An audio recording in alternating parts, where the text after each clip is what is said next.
Kobaran api dengan cepat membesar menghanguskan gudang beserta isinya dan nyaris merambat ke permukiman warga sekitar. Menurut warga, api berasal dari dalam gudang disusul kepulan asap tebal.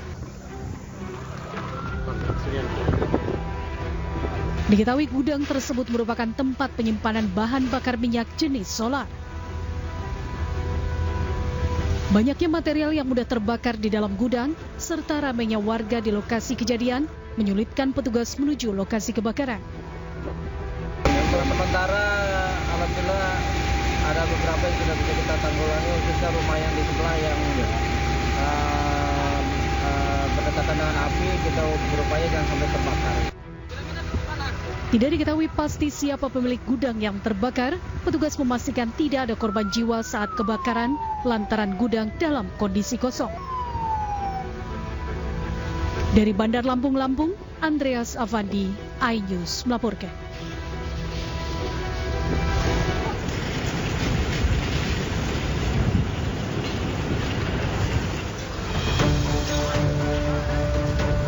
Kebakaran hebat menghanguskan sebuah bangunan pabrik tekstil di Kecamatan Bale Endah, Kabupaten Bandung, Jawa Barat, Senin siang. Kobaran api diduga muncul dari bagian gudang penyimpanan mesin dan bahan tekstil. Banyaknya material mudah terbakar membuat api terus membesar dan menghanguskan hampir seluruh bangunan pabrik. 7 unit mobil pemadam kebakaran dan 30 personil dikerahkan ke lokasi. Meski tak menimbulkan korban jiwa, 1 orang pekerja pabrik menderita luka bakar dan dilarikan ke puskesmas terdekat. Itu masih dalam penyelidikan, belum kita bisa sampaikan karena menyangkut area yang terbakar kurang lebih 1.500 meter persegi dari 6 hektar total luas area, dan ini masih berproses masalah pemadaman, jadi kita belum bisa memberikan informasi sumber api dari mana. Sementara itu, pihak kepolisian hingga kini masih melakukan penyelidikan untuk mengetahui penyebab pasti terjadinya kebakaran. Dari Kabupaten Bandung, Jawa Barat, Yuan Pangestu, iNews melaporkan.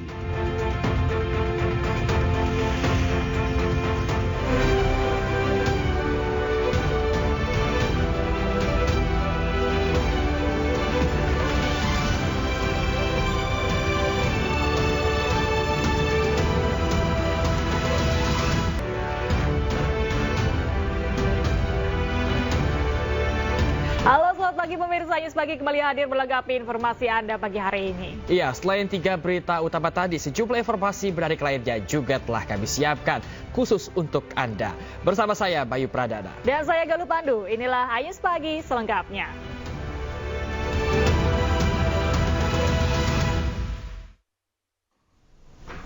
Kita awali informasi pagi ini pemirsa, letusan dahsyat Gunung Lewotobi laki-laki di Flores Timur, Pulau Flores, meninggalkan duka yang mendalam. Ya, sedikitnya 10 orang meninggal dunia, serta sejumlah warga terluka akibat erupsi.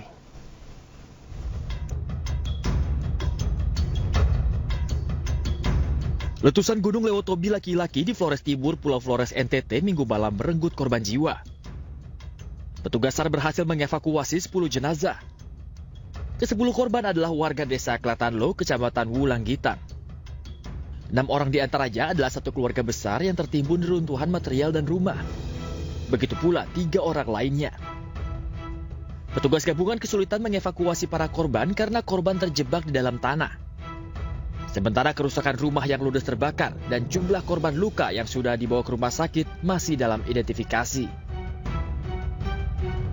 Minum sebentar, pas mau tutup mata, langsung bunyi besar itu. Bunyi ledakan. Ya, ledakan. Aku teriak-teriak mamaku apa semua. Kami ketimbun sama tanah. Sudah rata semua, bro. Saya langsung bawa mereka semua lari. Anakku sama istriku sampai dibawa, kami jatuh lagi di depan situ. Dibawa simpan di sini rumah. Nenek beda punya rumah. Jadi saya minta tolong nenek beda ke sana. Aku ambil air 1 ember di situ, aku siram dapur, panggil mama, mereka tidak ada suara. Bur, satu ini gunung meletus, gunung meletus. Gunung Lewotobi laki-laki di Kabupaten Flores Timur, Nusa Tenggara Timur kembali erupsi pada Minggu malam. Letusan ini memuntahkan material vulkanik yang menghantam permukiman. Warga pun panik dan berlarian menyelamatkan diri sesaat setelah Gunung Lewotobi laki-laki meletus disertai hujan abu vulkanik dan batu kerikil. Ribuan warga kini terpaksa mengungsi ke tempat aman. Kini status Gunung Lewotobi berada di level 4 atau awas dan dihimbau kepada warga di sekitar lereng untuk tetap waspada. Dari Flores Timur, Nusa Tenggara Timur, Joni Nura, iNews melaporkan. Angin kencang yang melanda kawasan Wonoayu, Sidoarjo, Jawa Timur membuat sejumlah pohon tumbang di badan jalan raya. Selain itu, pohon juga menimpa sebuah warung makan. Tidak ada korban jiwa dalam peristiwa tersebut.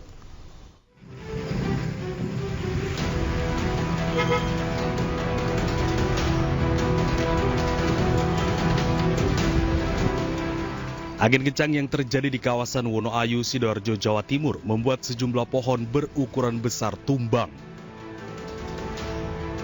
Pohon tumbang juga menimpa sebuah warung makan yang berada di lokasi kejadian.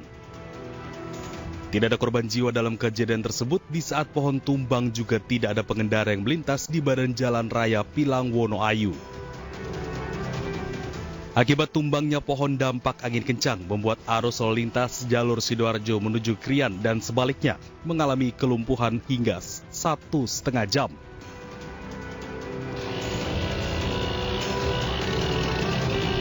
Pohon tumbang murni angin kencang, tidak ada disebabkan hal-hal yang lain. Korban jiwa nihil, hanya kemacetan biasa karena ketutup jalan. Ini sudah terevakuasi. Untuk saat ini kami berupaya untuk mengatur hal ini lebih dahulu.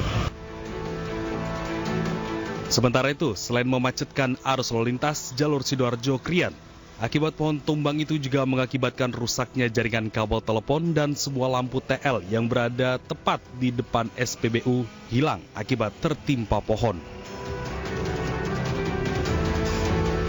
Dari Sidoarjo, Jawa Timur, Pramono Putra, iNews melaporkan.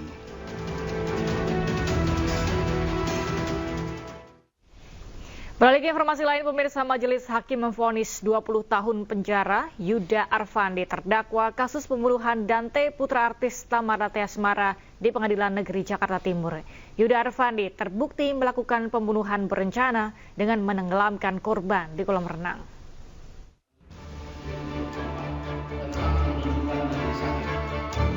Majelis Hakim memvonis 20 tahun penjara terhadap Yuda Arfandi, terdakwa kasus pembunuhan Dante, putra artis Thamara Tiasmara di Pengadilan Negeri Jakarta Timur Senin siang.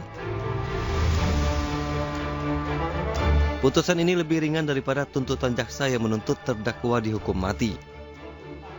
Terdakwa Yuda Arfandi terbukti membunuh Dante secara berencana dengan menenggelamkan korban sebanyak 12 kali dengan durasi waktu yang berbeda-beda.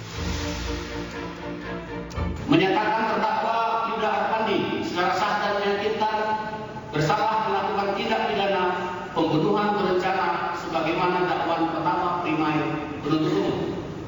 2. Menjatuhkan pidana terhadap terdakwa Yuda Arfandi oleh karena itu dengan pidana penjara selama 20 tahun.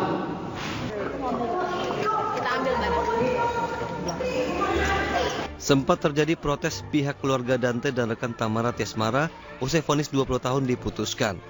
Pihak keluarga menyebut putusan tersebut tidak sebanding dan meminta Yuda dihukum mati. Namun terdakwa menyatakan banding. Dengan vonis apapun itu, apapun mau seumur hidup mau hukuman mati, itu nggak akan pernah bisa mengembalikan Dante lagi. Jadi dengan vonis itu tadi dan dia minta banding, gimana ya, aku juga agak bingung untuk itu. Sebelumnya Dante tewas usai ditenggelamkan Yuda saat latihan berenang di kolom pondok Kelapa Duren Sawit, Jakarta Timur. Korban dibenamkan sebanyak 12 kali di kolam sedalam 1,5 meter. Tim Liputan iNews melaporkan.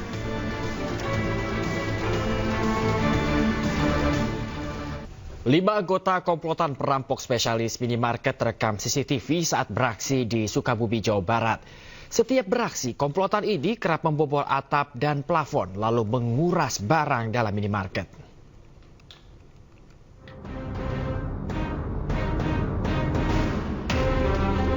Kamera CCTV merekam aksi kawanan perampok di salah satu minimarket di Sukabumi, Jawa Barat. Saat melakukan aksinya, para pelaku selalu mengenakan masker, topi, dan sweater hitam lalu menguras barang-barang dagangan di etalase minimarket. Para pelaku memiliki peran masing-masing. mulai dari membobol atap, mengemudi, dan mengawasi situasi.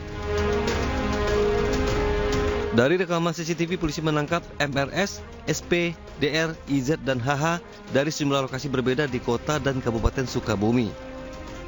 Hasil pemeriksaan, komplotan ini sudah beraksi di 15 minimarket di wilayah Bogor, Banten, Depok, Tangerang, Kerawang, dan Sukabumi. Ditaksir total kerugian atas aksi komplotan ini mencapai 700 juta rupiah. Adapun modus operandi para pelaku, yaitu pelaku masuk melalui atap minimarket dengan cara membongkar lalu merusak plafon dan kemudian masuk mengambil barang-barang yang ada di dalam minimarket tersebut. Selain kelima pelaku, polisi juga mengamankan 100-an bungkus rokok, pipa besi, gunting, dan mobil minibus. Pelaku dijerat pasal pencurian dan pemberatan dengan ancaman 9 tahun penjara. Dari Sukabumi, Jawa Barat, Budi Setiawan, Ainus melaporkan. Polisi gagalkan peredaran narkoba jaringan internasional di 2 lokasi di Jakarta Barat. Dari tangan para pelaku, barang bukti sabu, ganja, ekstasi, dan tembakau gorila diamankan petugas.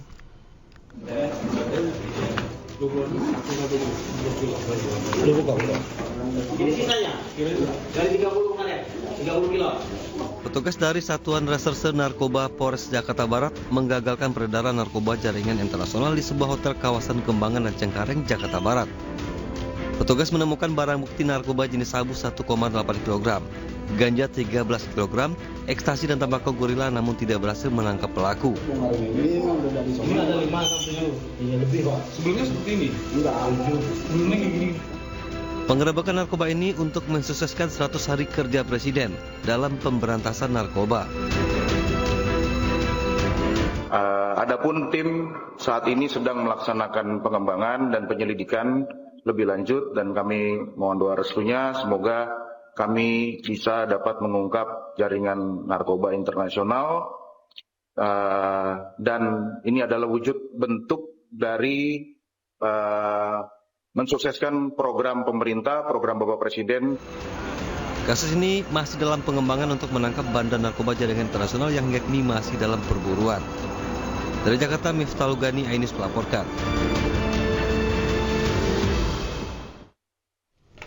Satuan Polisi Air Polres Tanjung Balai mengamankan puluhan kilogram sabu di Sungai Silau, Kota Tanjung Balai, Sumatera Utara. Pelaku kabur saat dikejar kapal patroli yang curiga saat melintas di pos polisi air.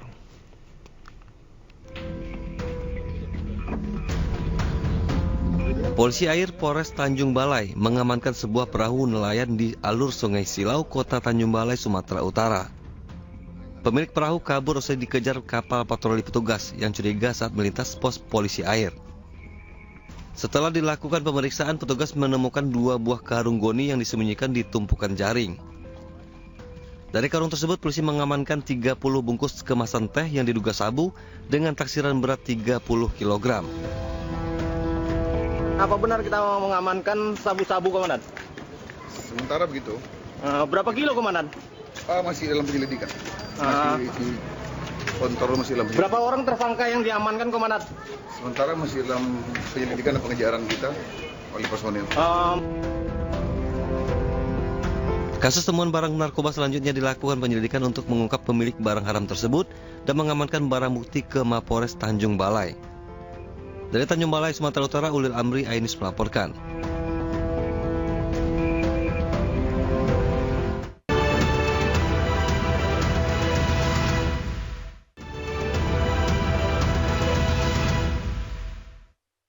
Terima kasih pemirsa, dan masih di Ajus Pagi bersama saya Bayu Pradana dan rekan saya Galuh Pandu. Pemirsa, kita ke informasi lainnya. Kuasa hukum terdakwa Guru Supriyadi menghadirkan Susno Duaji dan Reza Indragiri dalam sidang kelima di Pengadilan Negeri Andolo, Kabupaten Konawe Selatan, Sulawesi Tenggara. Mereka hadir melalui virtual Zoom sebagai ahli penyidikan dan psikologi forensik.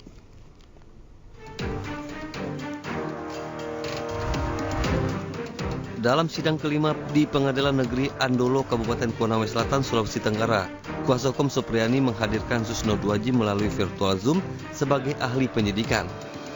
Susno Duaji yang merupakan mantan Kabareskrim Polri dinilai mampu menjelaskan adanya dugaan kejanggalan terhadap proses hukum yang selama ini berjalan. Menurut Susno, keterangan anak tidak bisa dijadikan sebagai alat bukti dan penyidik punya kewenangan untuk menghentikan penyidikan jika keterangan anak diragukan. Dan 67 tahun aja kalau nggak bersesuaian ya nggak ada gunanya. Yang bersesuaian pun keterangan saksi tanpa didukung keterangan lain, misalnya bukti forensik, maka itu nggak ada gunanya juga. Keterangan saksi walaupun 1000, kalau hanya saksi aja nggak ada gunanya. Apalagi keterangan anak, apalagi keterangan anak tidak bersesuaian, itu bukanlah alat bukti. Sementara saksi Reza Indragiri sebagai ahli psikologi forensik meragukan kualitas keterangan saksi anak, mengingat usia saksi yang tidak sebanding dengan usia dewasa penyidik yang tentunya terjadi perbedaan pola pikir dan kata dalam berkomunikasi. Sekali lagi, menurut kajian atau menurut penelitian kualitas keterangan saksi dari anak-anak memang acap dipertanyakan, maka rekomendasi saya adalah siapapun itu, otoritas penegakan hukum manapun itu, harus menaruh sikap ekstra hati-hati. Kelompok artinya anak itu adalah kelompok yang paling rentan untuk dipengaruhi oleh pihak lain dalam memberikan keterangan. Apalagi misalnya tadi, kalau itu diberikan pertanyaan berulang-ulang dengan penekanan, dia bisa saja berubah keterangannya sesuai dengan keinginan yang bertanya. Ya. Diketahui Guru Supriyani menjadi terdakwa atas kasus dugaan penganiayaan anak murid berinisial MCD pada April 2024 lalu. Supriyani sempat menjalani penahanan di lapas perempuan selama seminggu sebelum akhirnya penahanannya ditangguhkan. Selama ini Supriyani kuku menyatakan tidak ada penganiayaan terhadap siswa tersebut. Dari Kabupaten Konawe Selatan, Sulawesi Tenggara, Febriano Tameng, Ainis melaporkan.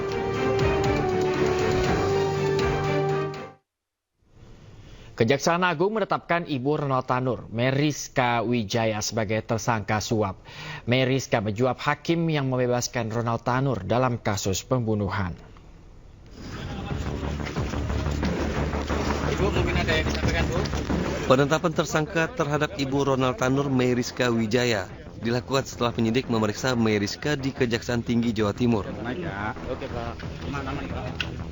Meriska diketahui memberi uang suap permulaan kepada hakim melalui pengacara anaknya Lisa Rahmat sebesar 3,5 miliar rupiah.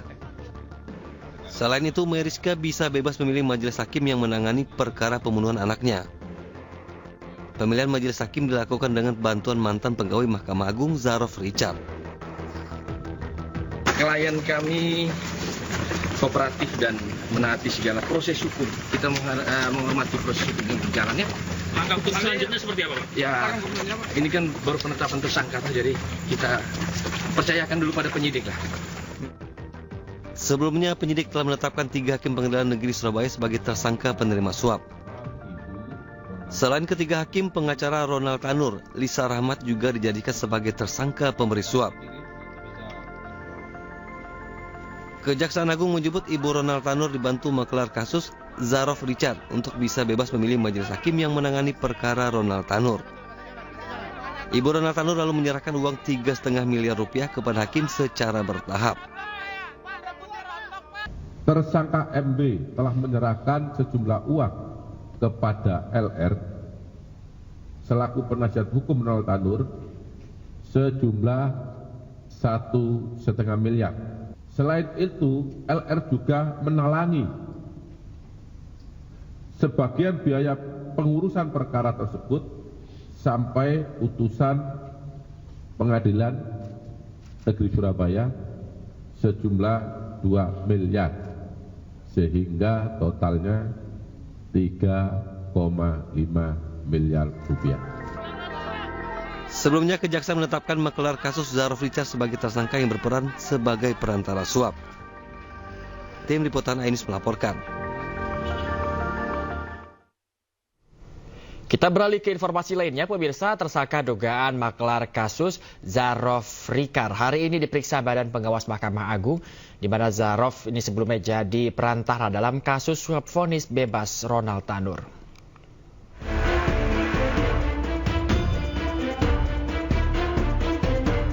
Ex-pejabat Mahkamah Agung sekaligus tersangka dugaan maklar kasus Zarof Richard tiba di Gedung Kejaksaan Agung Jakarta pukul 10:50 waktu Indonesia Barat.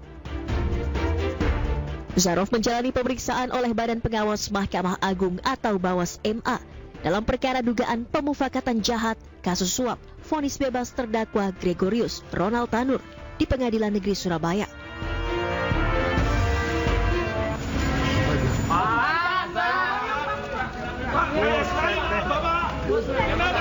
Sebelumnya Zarov Richard ditangkap di Bali karena telah menjadi perantara antara kuasa hukum terdakwa Ronald Tanur dan Hakim Pengadilan Negeri Surabaya agar menjatuhkan vonis bebas.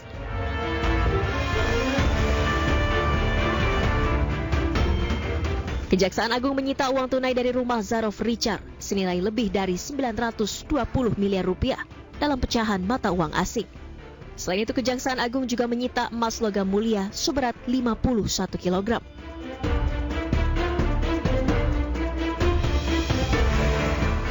Zarov mengaku menerima uang tersebut dari tindakan kong kali kong perkara di Mahkamah Agung. Perbuatan sebagai maklar kasus diakui Zarov telah dilakukannya selama lebih dari 10 tahun. Tim Liputan iNews melaporkan. Pemirsa, Tom Lembong melawan dengan akan mengajukan gugatan pra-peradilan atas status tersangka dari Kejaksaan Agung. Bukti kuat dikantongi, diantaranya instruksi hanya melanjutkan kebijakan Menteri Perdagangan sebelumnya.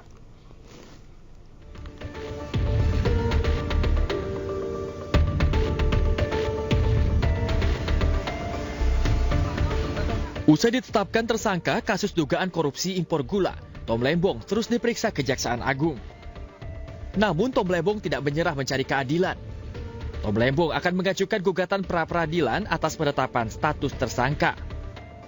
Sejumlah bukti dikantongi, di antaranya catatan Sekretaris Kabinet pada tahun 2016 bahwa Indonesia defisit gula. Bukti lainnya, Tom Lembong hanya melanjutkan kebijakan Menteri Perdagangan sebelumnya terkait impor gula. Dan data itu kan bisa dibuka, gitu. Dan proses pengambilan kebijakan untuk impor itu, Pak Tom ini lanjutan dari menteri-menteri sebelumnya. Jadi menteri sebelumnya itu sudah ada surat menyurat dengan PPI. Ketika Pak Tom masuk, PPI menindaklanjuti surat tersebut dan dijawab oleh Pak Tom. Putusan itu menyebutkan bahwa ini bisa dilakukan pra-peradilan. Nah, oleh karena hal-hal tersebut, kami sudah kumpulkan, kami sudah rundingkan. Kami akan mempertimbangkan secara serius untuk mengajukan pra-peradilan. Nah, terkait dengan kerugian keuangan negara yang sudah disampaikan bahwa ini kan akan terus dihitung, ya, dihitung untuk pastinya seperti apa, dan mengenai aliran dana itu akan didalami juga, ya, apakah karena kalau kita lihat kan tersangka sebagai regulator, ya, bersama dengan dari PPI dan perusahaan-perusahaan itu. Nah, apakah ada misalnya di situ unsur aliran dana, tentu nanti akan terus didalami. Tim kuasa hukum tak mengungkapkan kapan gugatan pra-peradilan akan dilayangkan. Kuasa hukum optimis, bukti-bukti yang ada dapat membuat terang kasus ini. Dari Jakarta, Ilhami Aulia, Bagus Prasetya, iNews melaporkan. Presiden Republik Indonesia Prabowo Subianto terlihat menyambangi kediaman mantan Presiden ke-6 Susilo Bambang Yudhoyono di Puri Cikeas, Jawa Barat.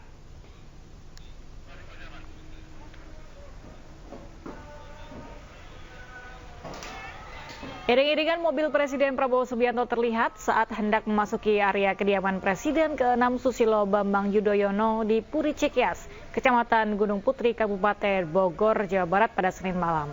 Rombongan Presiden Prabowo Subianto tiba di Puri Cikeas sekitar pukul 19.00 waktu Indonesia Barat. Pertemuan keduanya berlangsung tertutup dengan pengamanan yang cukup ketat. Belum diketahui pembahasan Prabowo dan SBY pada pertemuannya. Berselang sekitar 1 jam, mobil iring-iringan Prabowo kembali meninggalkan kediaman SBY.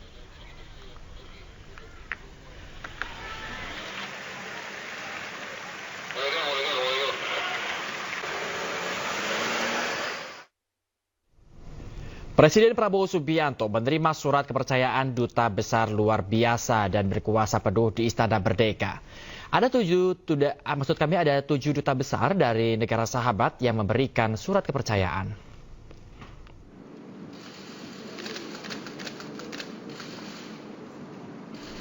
Sebelum menyerahkan surat kepercayaan, para duta besar satu persatu disambut di halaman Istana Merdeka oleh pasukan militer sebagai bentuk penghormatan.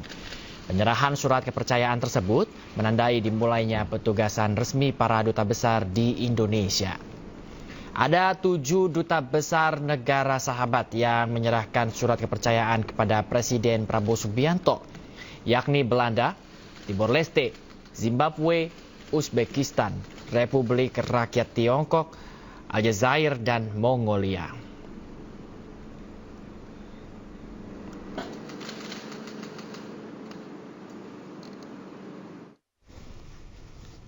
Menteri Perlindungan Pekerja Migran Indonesia Abdul Qadir Karding meminta 429 PMI untuk tidak hanya bekerja dengan baik, namun menjadi duta bangsa selama bekerja di Korea Selatan.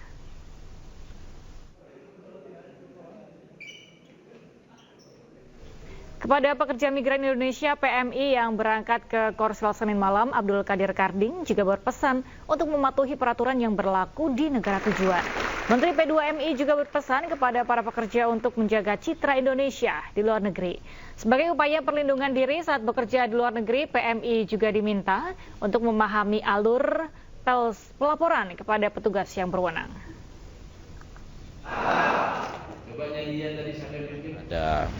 Ada satu sistem yang bisa mengontrol, dalam artian kalau ada pengaduan, ada apa-apa kita bisa tahu cepat. Nah, kami di kementerian bagian dari quick win kita, program cepat kita, program prioritas kita adalah kita akan bentuk yang disebut tim reaksi cepat. Guna dukung program pemerintah makan siang gratis bergizi untuk siswa sekolah, petugas gabungan TNI Polri di Sidoarjo, Jawa Timur menggelar makan siang gratis bergizi di sejumlah sekolah yang berada di pelosok desa. Meski menempuh jarak dan waktu yang lama melalui jalur sungai, hal tersebut disambut positif oleh seluruh siswa.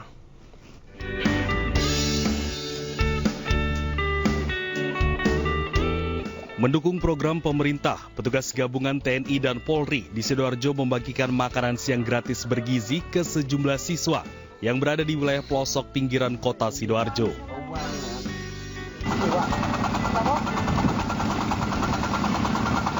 Salah satunya di sebuah sekolah dasar di kawasan Desa Pucukan, Gebang, Sidoarjo.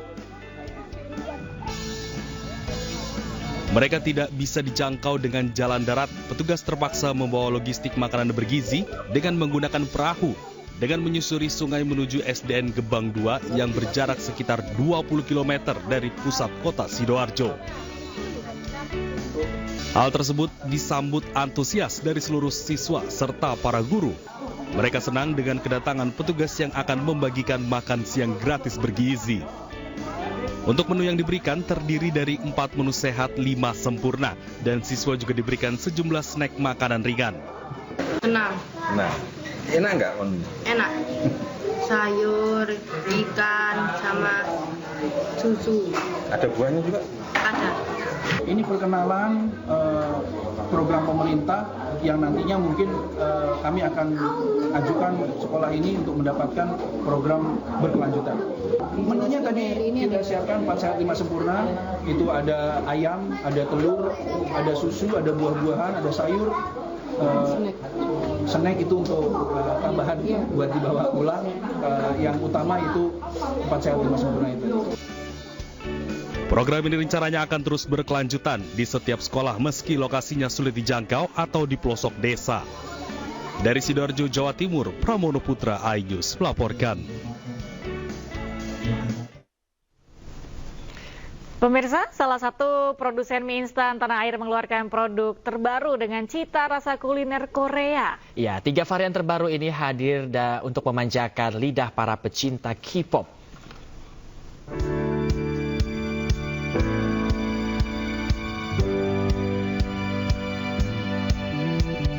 Produsen mie instan tanah air Indomie memperkenalkan produk barunya dengan cita rasa Korea. Korean Ramyeon series ini hadir dengan 3 varian, yaitu Spicy Ramyeon, Very Chicken, dan Kirose.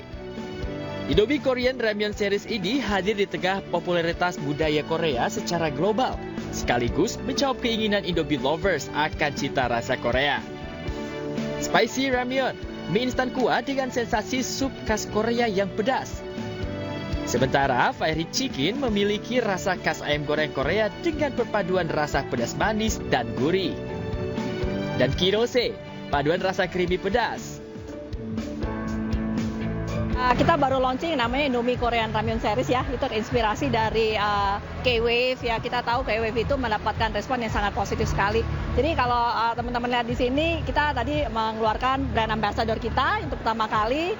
Kemudian kita juga nanti ada Oh My Good Mart Experience ya, bisa belanja, bisa masak-masak seperti yang kayak di supermarket di Korea gitu ya. Terus kemudian juga banyak foto booth serta konten-konten digital nanti yang akan menambah keseruan acara ini.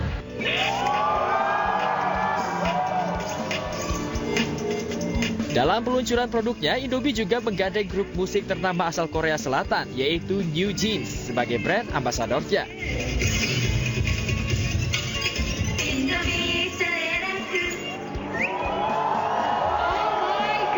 Dua varian terbaru Indomie ini juga hadir dalam varian Cup Noodle untuk dapat dinikmati di mana saja.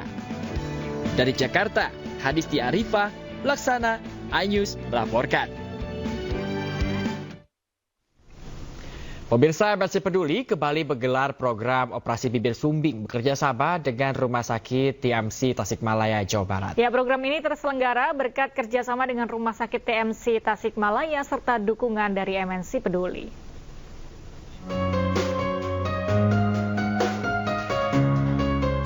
Gandini, usia 3 bulan, anak pasangan Hani dan Adi Budianto, menjadi salah satu dari 13 peserta program operasi bibir sumbing dan langitan yang digelar MNC Peduli bekerjasama dengan Rumah Sakit TMC Tasikmalaya, Jawa Barat. Orang tua pasien merasa berbahagia dengan adanya bantuan program operasi bibir sumbing ini. Jadi teman kerja di rumah sakit ini dikasih tahu kalau TMC itu mau ada program gratis bibir sumbing kerjasama sama MNC Peduli. Nah, terus teman ngasih tahu juga persyaratannya mudah. Alhamdulillah udah operasi, sekarang udah sehat, udah bagus bibirnya. Senang banget. Didukung MNC Peduli, kerjasama ini akan terus digelar untuk membantu masyarakat prasejahtera mendapatkan layanan kesehatan. Kami memfokuskan pada operasi bibir sumbing dan langitan. Ini sudah 10 tahun terakhir. 10 tahun terakhir dan memang kami terus continue melaksanakan kegiatan ini dan kami sangat bersemangat dengan dibantu oleh MNC Group. Kita berharap kerjasama dengan Rumah Sakit TMC Tasikmalaya yang sudah sekitar 10 tahun ini dapat terus berlanjut dan semakin banyak pasien-pasien bibir sumbing dan langitan yang dapat kita bantu. Semoga kegiatan ini membawa berkah buat kita semua. Program operasi bibir sumbing gratis MNC Peduli membantu masyarakat prasejahtera dan tidak memiliki jaminan kesehatan. Hal ini agar dapat membantu anak-anak bisa kembali tersenyum dan terlihat normal seperti anak lainnya. Dari Tasikmalaya, Jawa Barat, Asep Juharyono, iNews melaporkan.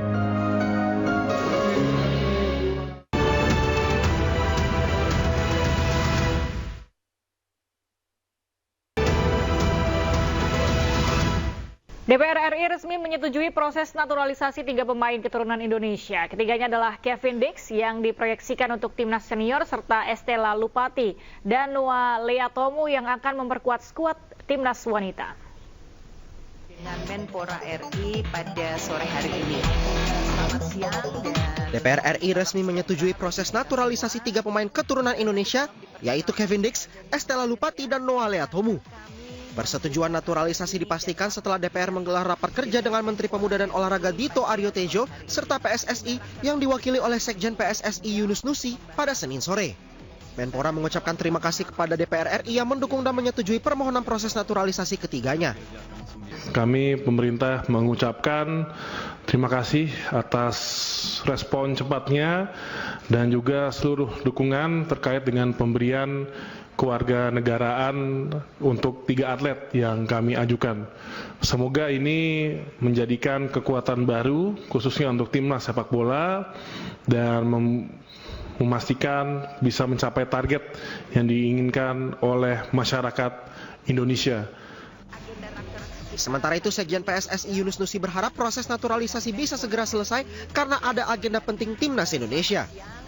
Atas dukungan besar dari Mas Menteri Pemuda Olahraga, kami juga berharap semoga Kepindix khususnya bisa memperkuat Timnas kita setidaknya pada saat nanti bertanding dengan Arab Saudi pada tanggal 19 nanti, dan kita akan proses ini secepatnya dari Kementerian Pemuda Olahraga dan Kementerian Hukum. Insya Allah kita akan mempercepat proses ini.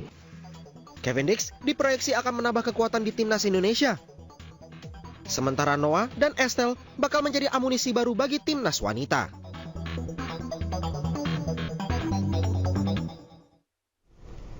Anggota Komisi 10 DPR RI, Denny Cagur dan Once Mekel, memberikan pujian terhadap proyek naturalisasi Timnas Indonesia oleh PSSI.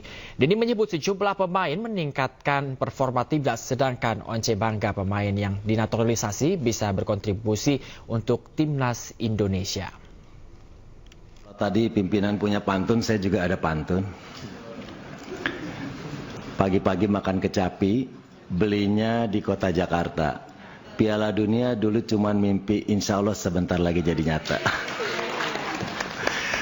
Ya, untuk dari sisi naturalisasi, mungkin ini salah satu pencapaian terbaik yang pernah kita dapatkan, paling enggak kalau kita lihat dari pencapaian Timnas di kualifikasi Piala Dunia. Mengingat terakhir itu kita semua sampai di babak kedua, kita berada di bawah Saudi Arabia, Filipina, Malaysia, kita hanya jadi juru kunci dengan poin 1. Tapi alhamdulillah hari ini kita sudah ada di babak ketiga. Pertama, bahwa kami menyambut baik bahwa adanya proses naturalisasi pemain ini bisa meningkatkan prestasi daripada tim nasional kita, baik tim putra maupun tim putrinya. Dan benar-benar yang kedua adalah bahwa pemain-pemain yang menjadi anggota tim benar-benar bisa menjadi tim dalam arti sesungguhnya, memperkuat benar-benar dan benar siap dengan mungkin perbedaan-perbedaan dan penyesuaian yang harus mereka lakukan. Sementara itu, anggota Komisi 10 DPR RI Anita Yakubagah mengkritik proyek naturalisasi Timnas Indonesia yang dilakukan PSSI. Menurutnya Indonesia tidak miskin atlet. Untuk Kemenpora dan PSSI, kami berharap, ini mungkin agak sedikit ekstrim ya, kami berharap sebagai rakyat Indonesia, sebagai wakil dari seluruh rakyat Indonesia, saya berharap bahwa semoga ini yang terakhir. Karena kita tidak miskin atlet. Siapa bilang kita miskin? Kita banyak atlet. Kenapa kita harus ambil dari luar terus? Apalagi saya dari Nusa Tenggara Timur, provinsi tertinggal, terbelakang, tetapi gudang atlet, Pak. Kalau hanya bisa lari, tinju, sepak bola, saya rasa pasti kita punya atlet banyak di Indonesia. Tetapi pertanyaan saya, kenapa kita harus mengambil dari luar? Bukan sekali, ini sudah beberapa kali. Perlu dipertanyakan dan perlu menjadi perhatian kita semua, Bapak Ibu Komisi 10. Mau sampai kapan kita terus mengambil atlet dari luar? Legenda Persib Bandung bersama komunitas sepak bola seputar jurnalis menggelar coaching klinik kepada sejumlah SSB di wilayah Bandung. Selain melanjutkan tradisi dengan menyumbang talenta untuk Timnas Indonesia, para legenda Persib juga berharap regenerasi sejak usia dini terwujud dari gelaran coaching klinik kali ini.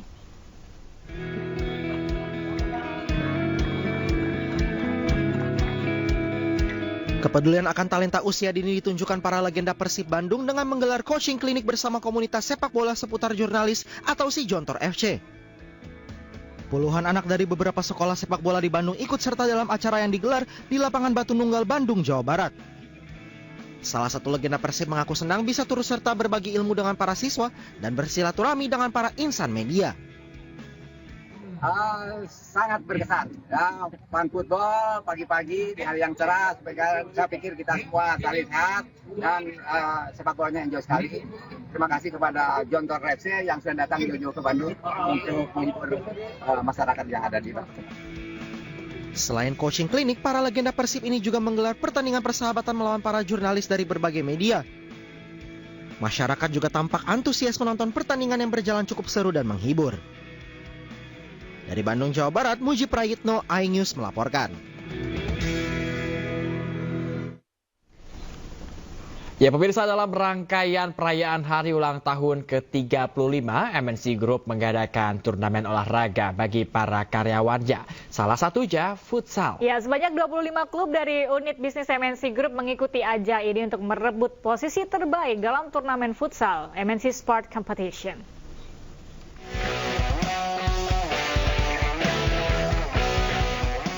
Inilah keseruan para karyawan yang bermain dalam pertandingan futsal yang merupakan rangkaian perayaan HUT ke-35 MNC Group. Selain berkompetisi secara sehat, ajang ini juga sekaligus mempererat tali persaudaraan antar karyawan, serta menambah kekompakan unit-unit bisnis MNC Group yang turut ambil bagian pada turnamen bergengsi yang digelar di Kemanggisan, Jakarta Barat ini. Cukup meriah ya, dengan kondisi yang saat ini cukup meriah dan bisa mempererat silaturahmi antar wartawan se-MNC Group, baik dari Kebon Jeruk maupun Kebon Sirih. Adakan dan kita jadi banyak relasi teman-teman dan banyak hubungan juga silaturahmi sesama grup ya. Walaupun kita beda gedung, visi, tapi kita satu. Tidak hanya menjadi peserta, ratusan karyawan MNC Group juga turut hadir sebagai supporter. Mereka mengaku senang dan antusias dengan gelaran MNC Sport Competition ini.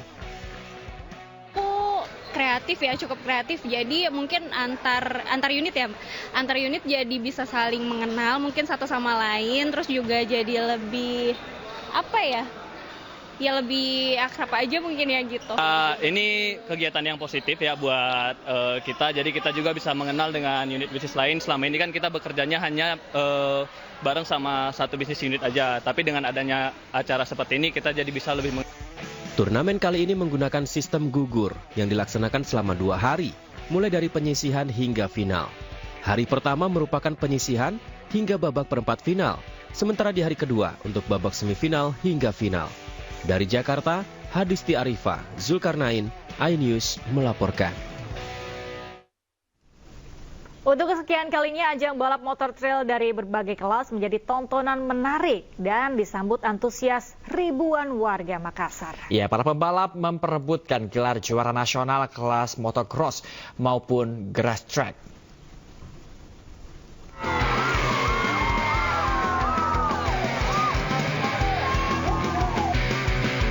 Sukses dengan 2 seri yang sebelumnya di Banjar dan Tulung Agung, Kratineng Supercrosser 2024 Dirt War Energy seri ketiga atau seri pamungkas kembali digelar selama 2 hari di Makassar, Sulawesi Selatan. Sirkuit Gor Sudiang yang menjadi saksi uji ketangkasan dan uji nyali bagi para crosser yang berlaga merebutkan gelar juara pada Kejurnas Kratineng Supercrosser seri ketiga tahun 2024. Sebanyak 250 peserta ikut ambil bagian, mulai dari pembalap motor trail pemula hingga crosser yang sudah malang melintang di berbagai kejuaraan nasional.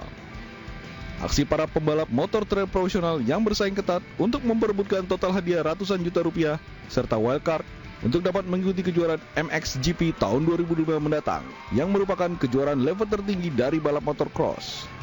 Selain keseruan di lintasan sirkuit, Kratineng juga mengusung konsep sportainment yang menggabungkan balap motocross dan grass track dengan berbagai hiburan menarik seperti pameran UMKM, freestyle motocross, dan pameran modifikasi motor. Kratineng itu pengen memberikan energi ya di setiap olahraga, khususnya motocross. Jadi kan motocross itu kan membutuhkan stamina dan endurance kan. Jadi memang sebagai energi nomor 1 di Indonesia, Kratineng itu kayak pengen masuk ke kategori atau ke olahraga tersebut. Dengan adanya kejuaraan ini, Kratineng mewujudkan komitmen sebagai pilihan utama minuman berenergi bagi para pengguna kendaraan bermotor dalam menjalankan segala aktivitas luar ruangan seperti hobi, olahraga, sampai ke jenjang profesional. Dari Makassar, Sulawesi Selatan, Wahyu Ruslan, iNews melaporkan.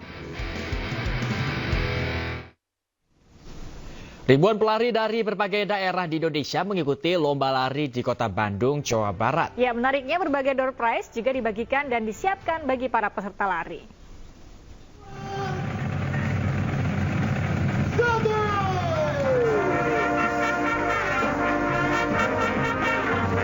Sebanyak 1.973 pelari membadati jalan di Ponegoro, Kota Bandung untuk mengikuti Pospe Run yang pertama. Acara yang digelar oleh Posin ini diikuti pelari profesional dan masyarakat umum. Event ini juga dibagi menjadi 2 kategori, yaitu kategori 5 km dan kategori 7,8 km. Menurut PJ Gubernur Jawa Barat, B. Triadi Mahmudin, acara ini menjadi ajang untuk mengajak masyarakat untuk hidup sehat. Yang pertama, selamat ulang tahun ke PT Pos Indonesia yang ke-78 dan ya event lari ini kan bagus untuk mengajak masyarakat untuk hidup sehat.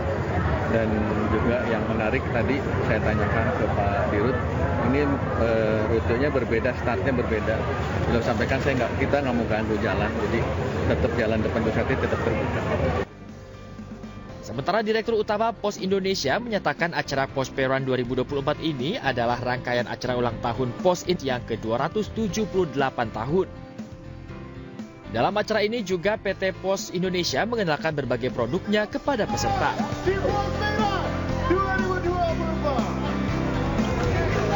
Ini adalah rangkaian hari ulang tahun Pos yang ke-278 ya. Jadi sudah hampir 3 abad ini ya perusahaan ini, perusahaan tertua di Indonesia.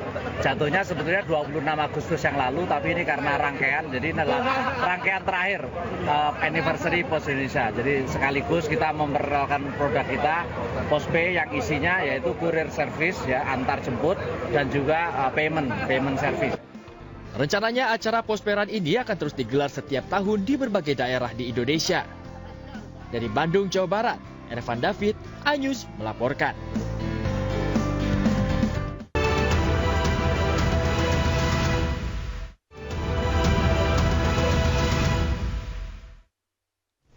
Pemirsa, terima kasih Anda kembali di iNews Pagi bersama saya Bayu Pradana dan rekan saya Galuh Pandu. Pemirsa, kuasa hukum terdakwa Guru Supriyandi menghadirkan Susno Duaji dan Reza Indragiri dalam sidang kelima di Pengadilan Negeri Andolo, Kabupaten Konawe Selatan, Sulawesi Tenggara. Ya, mereka hadir melalui virtual Zoom sebagai ahli penyidikan dalam psikologi forensik.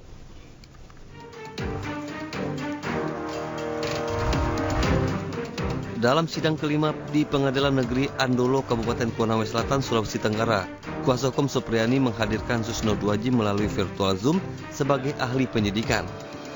Susno Duaji yang merupakan mantan Kabareskrim Polri dinilai mampu menjelaskan adanya dugaan kejanggalan terhadap proses hukum yang selama ini berjalan. Menurut Susno, keterangan anak tidak bisa dijadikan sebagai alat bukti dan penyidik punya kewenangan untuk menghentikan penyidikan jika keterangan anak diragukan. Dan 60-70 tahun aja kalau nggak bersesuaian ya nggak ada gunanya. Yang bersesuaian pun keterangan saksi tanpa didukung keterangan lain, misalnya bukti forensik, maka itu nggak ada gunanya juga. Keterangan saksi walaupun 1000, kalau hanya saksi aja nggak ada gunanya.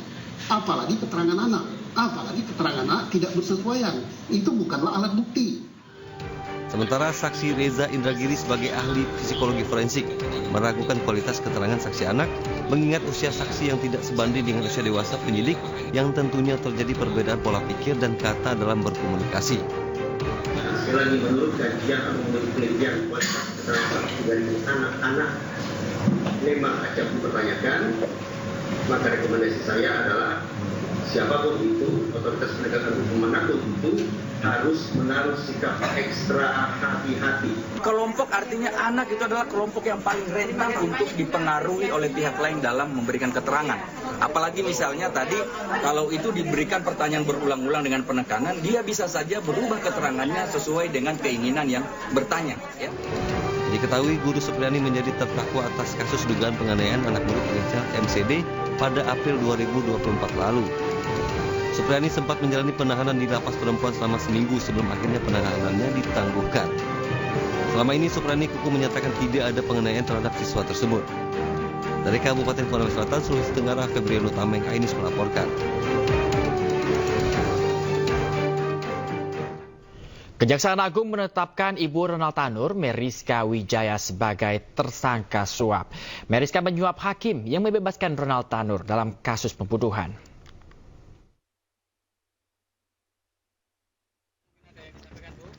Penetapan tersangka terhadap Ibu Ronald Tanur Meriska Wijaya dilakukan setelah penyidik memeriksa Meriska di Kejaksaan Tinggi Jawa Timur.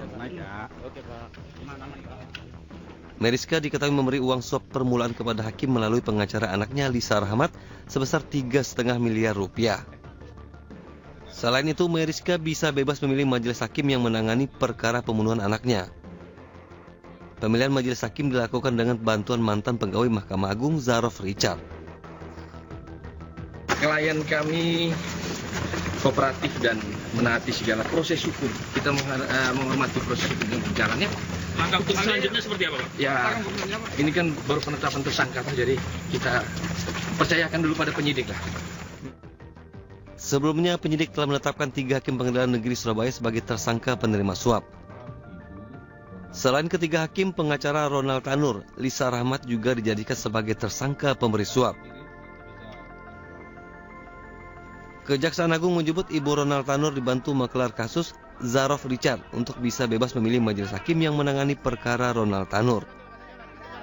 Ibu Ronald Tanur lalu menyerahkan uang 3,5 miliar rupiah kepada hakim secara bertahap.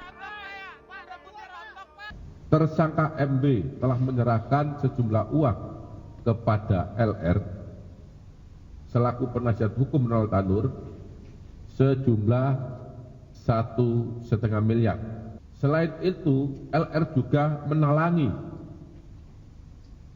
sebagian biaya pengurusan perkara tersebut sampai putusan Pengadilan Negeri Surabaya sejumlah 2 miliar, sehingga totalnya 3,5 miliar rupiah. Sebelumnya, Kejaksaan menetapkan maklar kasus Zarof Richard sebagai tersangka yang berperan sebagai perantara suap. Tim Liputan Ainus melaporkan.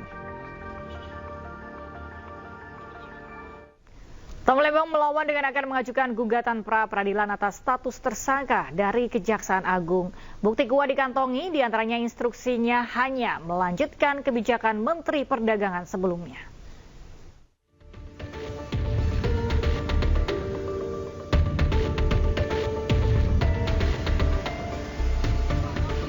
Usai ditetapkan tersangka kasus dugaan korupsi impor gula, Tom Lembong terus diperiksa Kejaksaan Agung.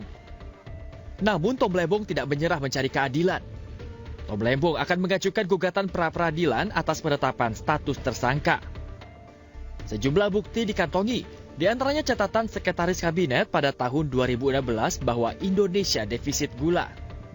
Bukti lainnya, Tom Lembong hanya melanjutkan kebijakan Menteri Perdagangan sebelumnya terkait impor gula. Data itu kan bisa dibuka, gitu. Dan proses pengambilan kebijakan untuk impor itu, Pak Tom ini lanjutan dari menteri-menteri sebelumnya. Jadi menteri sebelumnya itu sudah ada surat menyurat dengan PPI. Ketika Pak Tom masuk, PPI melanjutin surat tersebut dan dijawab oleh Pak Tom. Putusan itu menyebutkan bahwa ini bisa dilakukan pra-peradilan. Nah, oleh karena hal-hal tersebut, kami sudah kumpulkan, kami sudah rundingkan. Kami akan mempertimbangkan secara serius untuk mengajukan pra-peradilan.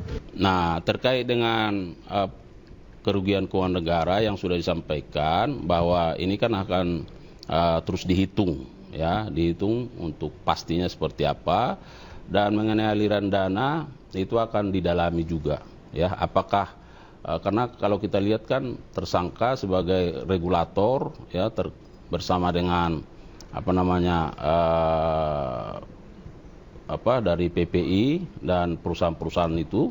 Nah, apakah ada misalnya di situ unsur aliran dana, tentu nanti akan terus didalami. Tim kuasa hukum tak mengungkapkan kapan gugatan pra-peradilan akan dilayangkan. Kuasa hukum optimis, bukti-bukti yang ada dapat membuat terang kasus ini. Dari Jakarta, Ilham Aulia, Bagus Prasetya, iNews melaporkan. Dan pemirsa, informasi ini sekaligus menutup iNews pagi hari ini. Cuplikan tayangan berita iNews dapat Anda saksikan di kanal YouTube @official_iNews. Mewakili kerabat kerja yang bertugas, saya Bayu Pradana. Dan saya Galuh Pandu undur diri. Terima kasih, selamat pagi dan sampai jumpa.